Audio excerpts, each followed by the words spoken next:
সহি সূত্র প্রমাণ হয় যে কানান নাসু ইকাব্বিরুনা হিনা ইয়াখরুজুনা মিন মানাজিলিহিম, ঈদুল ফিতরে মানুষ তাকবীর বলতো যখন ঈদের সলাতে যাওয়ার জন্য বাড়ি থেকে বের হতো, হাত্তা ইয়াতুল মুসাল্লা, ঈদের মাঠে আসা পর্যন্ত।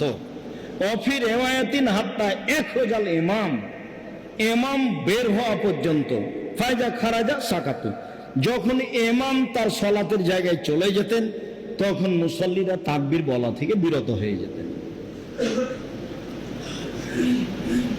অনেক বর্ণনা এসেছে কানান নবী সাল্লাল্লাহু আলাইহি সাল্লাম ইকাব্বিরু হিনা ইয়াখরুজা হাত্তা ইসাল্লিয়া, আল্লাহ রাসূল তাকবীর বলতেন বাড়ি থেকে বের হওয়ার সময় সালাত শুরু করা পর্যন্ত। এগুলো ঈদুল ফিতর। ঈদুল ফিতরের তিনটা সুন্নাত: এক, আল মাসি, পায়ে হেঁটে যাওয়া, সম্ভব হলে পায়ে হেঁটে যাবেন, এটাই ঠিক, যাবেন একটাই আসবেন একটাই। দুই, আল আকলো কাবলাল খরুজ, বের হওয়ার পূর্বে খাওয়া, যেটা কুরবানির বিপরীত। তিন, অল ইগতিসাল, গোসল। গোসল সুন্নাতের অন্তর্ভুক্ত, না পারেন সেটা ভিন্ন কথা। ঈদুল ফিতরের জন্য এই তিনটে, গোসল টোসল করে ভালো পোশাক পরে, ভালো পোশাকের অর্থ এই নয় যে নতুন পোশাক হতে হবে।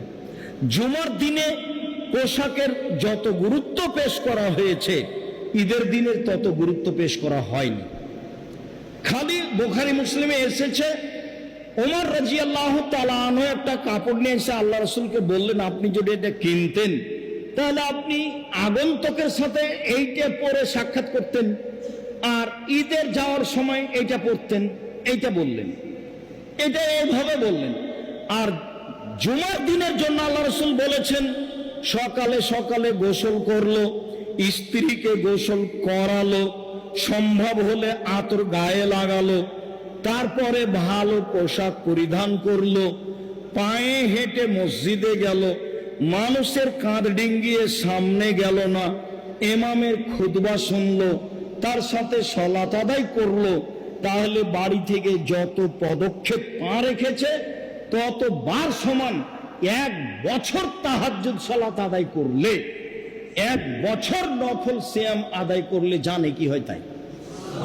তাহাজ্জুদ সিয়াম, তাহাজ্জুদ সিয়াম, তাহাজ্জুদ সিয়াম, 1 বছর সমান যা প্রত্যেক পদক্ষেপে তাই। সেইখানে ভালো পোশাকের কথা আছে। আর আপনি যদি এই ঈদে 4-5 সেট কাপড়